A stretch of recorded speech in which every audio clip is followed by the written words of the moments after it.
2 ವರ್ಷಗಳಿಂದ ನಮ್ಮ ತಾಲೂಕಿನಲ್ಲಿ ನಮ್ಮ ದುರ್ದಾದೃಷ್ಟ ಏನಂತಂದರೆ ನಮ್ಮ ರೈತರು 12 ಜನಕ್ಕಿಂತ ಹೆಚ್ಚಿನ ರೈತರು ಕೃಷಿ ಹೊಂಡಾಗಿ ಬಿಟ್ಟು ತೀರ್ಕೊಂಡು ಪಾಪ ಏನು ಮಾಡಿದ್ರು ಪಾಪ ಬದುಕಕ್ಕೆ ಆ ಕೃಷಿ ಹೊಂಡ ಇಲ್ಲ ಅಂತಂದರೆ ಬದುಕೋಕ್ಕಾಗಲ್ಲ. ಆ ಕೃಷಿ ಹೊಂಡ ಕಟ್ಕೊಂಡ್ರೆ ಪ್ರಾಣಗಳವಾಗ್ತದೆ. ಅದರಿಂದ ಇವತ್ತು ಕೃಷಿ ಅಧಿಕಾರಿಗಳಿಗೆ ರಾಜ್ಯ ಮಾನ್ಯ ಕೃಷಿ ಸಚಿವರಿಗೆ ನಾವೊಂದು ಸಲಹೆ ಮೂಲಕ ಕೊಡ್ತಾ ಇದ್ದೀವಿ. ಇದಕ್ಕೆ ಮುಂಚೆ ಹಳೆ ಬಾವುಗಳು ಹೊಡ್ಕೊಂಡಾಗ ಮೇಲಿನ ನೀರಿನ ತೊಟ್ಟಿ ಹೊಡ್ತಾ ಇದ್ರು.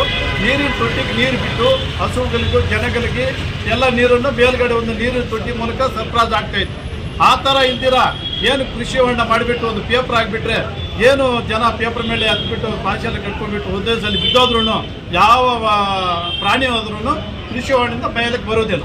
ಅದರಿಂದ ಯಾವುದೇ ಕೃಷಿ ಹೊಂಡ ನಮ್ಮ ರೈತರು ಹೊಡ್ಕೊಂಡಿರಲಿ ತಕ್ಷಣ ಕಾಂಪೌಂಡ್ ಆಗಬೇಕು. 3 ಸ್ಟೆಪ್ ಅಷ್ಟು ಏನೋ ನೀರು ಬಿಡುವಾಗ ಮನುಷ್ಯ ಉಳ್ಕೊಳ್ಳೋಕ್ಕೆ ಮನುಷ್ಯ ಪ್ರಾಣ ಉಳ್ಕೊಳ್ಳೋಕ್ಕೆ 3 ಸ್ಟೆಪ್ ಕೊಟ್ಟು ಮತ್ತು ಅದ್ರ ಜೊತೆಗೆ ಸುತ್ತೂರ ಮುಳ್ಳುಕಮ್ಮಿ ಹಾಕಿ ಅದನ್ನು ಬಂದೋಬಸ್ತ್ ಮಾಡಿ ರೈತರಿಗೆ ಏನು ಬರ್ತದೆ ಅದನ್ನು ಕೃಷಿ ಹೊಂಡ ಪದ್ಧತಿಯನ್ನು ಬದಲಾವಣೆ ಮಾಡಿ ಏನು ನೀರಿನ ತೊಟ್ಟಿ ಪ್ರತಿಯೊಬ್ಬರಿಗೂ ಕಟ್ಟಲೇಬೇಕು, ಮುಳ್ಳುಕಮ್ಮಿ ಆಗಬೇಕು, ಈ ಥರ ಮಾಡಬೇಕು. ಮತ್ತು ಈ 2ನೇ ಭಾಗ್ಯ ಕೃಷಿ ಭಾಗ್ಯ ಯೋಜನೆಯಲ್ಲಿ ಹಾಗೆ ರೈತರಿಂದ ನಮ್ಮ ಸುಮಾರು 20 ಕೋಟಿಯಿಂದ 30 ಕೋಟಿ ರೂಪಾಯಿ ನಮ್ಮ ಸರ್ಕಾರದಿಂದ ಕೃಷಿ ಇಲಾಖೆಗೆ ಬರ್ತದೆ. ಯಾರಿಗೂ ಕಣ್ಣು ಕಾಣಿಸಲ್ಲ. ನಮ್ಮ ಅಧಿಕಾರಿಗಳು ಅದಕ್ಕೆ ಏಜೆಂಟ್ಗಳು ಕಂಪನಿಯವರು ಎಲ್ಲ ಸೇರಿಕೊಂಡು ಇವಾಗ ಏಜೆಂಟ್ರಿಗೆ ಇಟ್ಕೊಂಡು ಕೃಷಿ ಅಧಿಕಾರಿಗಳೆಲ್ಲ ಈ ಥರ ಮಾಡ್ತಾ ಇರೋದು. SC ST ಜನಕ್ಕೆ ಬರುವಂಥದ್ದು ಕಂಟ್ರಿಬ್ಯೂಟ್ರು ಡ್ರಿಪ್ಪು 1 ಎಕರೆ ಕೊಡ್ತಾರೆ, 3 ಎಕರೆ ಬಿಲ್ ಮಾಡ್ಕೊತಾರೆ.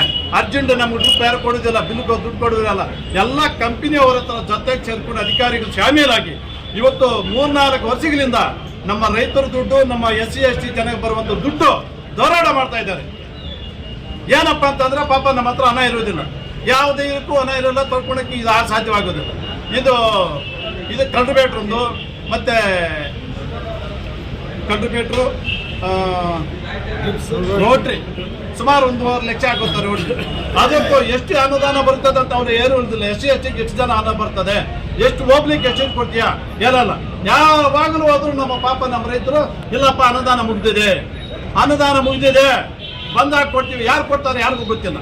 ಎಲ್ಲಿ ನೋಟಿಸ್ ಮಾಡ್ತೀವಿ ಅನುದಾನ ಎಷ್ಟು ಬರ್ತದೆ ಅಂತ ಸಭೆಗಳಾಗಲಿ ಅವ್ರು ಯಾವುದೇ ಆಗಲಿ.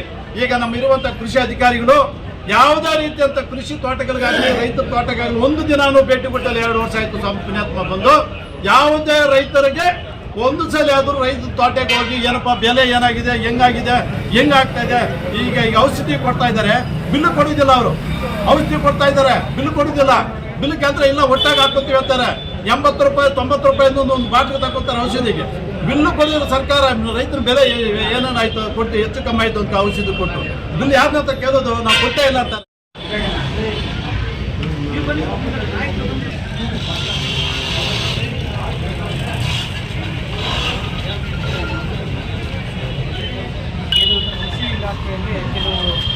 ಲೋಪದೋಷ ಇದೆ, ಅದನ್ನ ಸರಿಮಾಡಿಸಿ ಕೊಡಬೇಕು ಅಂತ ನಾವು ಏನು ಮನವಿ ಕೊಟ್ಟಿರ್ತೇವೆ ಅದನ್ನು ನಮ್ಮ ಜಿಲ್ಲಾಧಿಕಾರಿಗೆ ತಲುಪಿಸ್ಬಿಟ್ಟು ಇದ್ರ ಏನಿದೆ ಅದು